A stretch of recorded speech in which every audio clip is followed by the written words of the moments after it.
ಮನೆಯಲ್ಲೇ ಮಾಡಿದಂಥ ಹಪ್ಪಳದಿಂದ ಪಪ್ಪಡ್ ಮಸಾಲೆ ತಯಾರಿಕೆ. ಅದನ್ನು ರೆಡಿ ಮಾಡೋದು ಹೇಗೆ ಅಂತ ನಾನೀಗ ಹೇಳ್ಕೊಡ್ತೀನಿ ನೋಡಿರಿ. ಮೊದಲು ಹಪ್ಪಳ ಕರ್ಕೋಬೇಕು. ಎಣ್ಣೆಯಲ್ಲಿ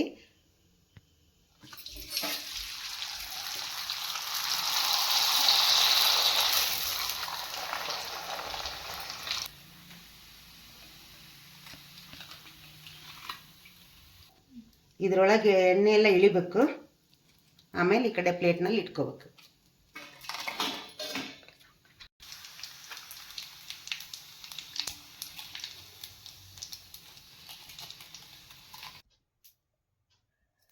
ಪಾಪಡ್ ಮಸಾಲ ಮಾಡಲು ಬೇಕಾಗುವ ಸಾಮಗ್ರಿಗಳನ್ನು ಒಂದ್ಸರಿ ನೋಡ್ಕೊಂಬಿಡಿ ಎಲ್ಲ.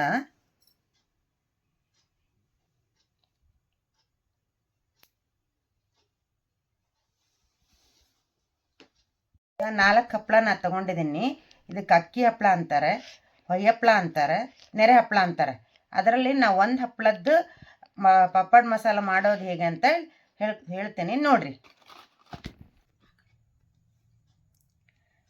ಒಂದು ಹಪ್ಪಳಕ್ಕೆ ಎಷ್ಟು ಬೇಕು ಅಂಥೇಳಿ, ಈರುಳ್ಳಿ ಎಷ್ಟು ಬೇಕು, ಟೊಮೊಟೊ ಎಷ್ಟು ಬೇಕು, ಕೊತ್ತಂಬರಿ, ಚಾಟ್ ಮಸಾಲ, ಖಾರ ಪುಡಿ ಎಷ್ಟು ಬೇಕಂತ ನಾನು ಹಾಕ್ತೇನೆ. ಒಂದೊಂದೇ ಹಾಕ್ತಾ ಇರ್ತೇನೆ, ನೋಡ್ತಾ ಹೋಗ್ರಿ. ಮೊದಲನೇದಾಗಿ ಈರುಳ್ಳಿ ಹಾಕ್ಕೋಬೇಕು. ನೀಟಾಗಿ ಎಲ್ಲ ಕಡೆನೂ ಬರಬೇಕದು ಈರುಳ್ಳಿ.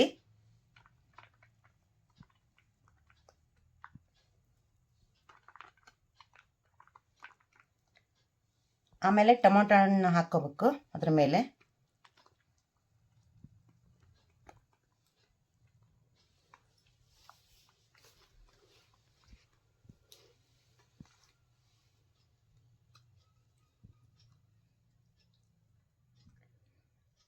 ಆಮೇಲೆ ಚಾಟ್ ಮಸಾಲ ಹಾಕ್ಕೋಬೇಕು, ಸ್ವಲ್ಪ ರುಚಿಗೆ ತಕ್ಕಷ್ಟು ಚಾಟ್ ಮಸಾಲ.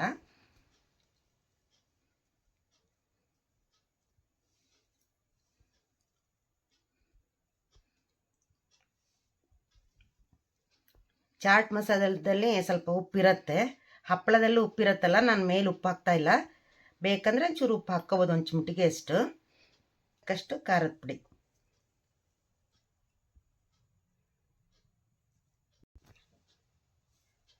ಅದ್ರ ಮೇಲೆ ಸ್ವಲ್ಪ ಕೊತ್ತಂಬರಿ ಸೊಪ್ಪು ಹಾಕಬೇಕು ಟೇಸ್ಟಿಗೆ.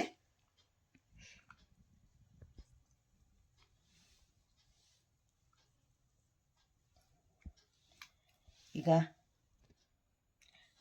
ಪಪ್ಪಡ್ ಮಸಾಲ ರೆಡಿಯಾಗಿದೆ. ಈಗ ಟೇಸ್ಟ್ ನೋಡ್ತೀನಿ, ನೀವು ಟೇಸ್ಟ್ ನೋಡಿ ಹೇಳಿ. ಈಗ ಟೇಸ್ಟ್ ನೋಡ್ತೀನಿ.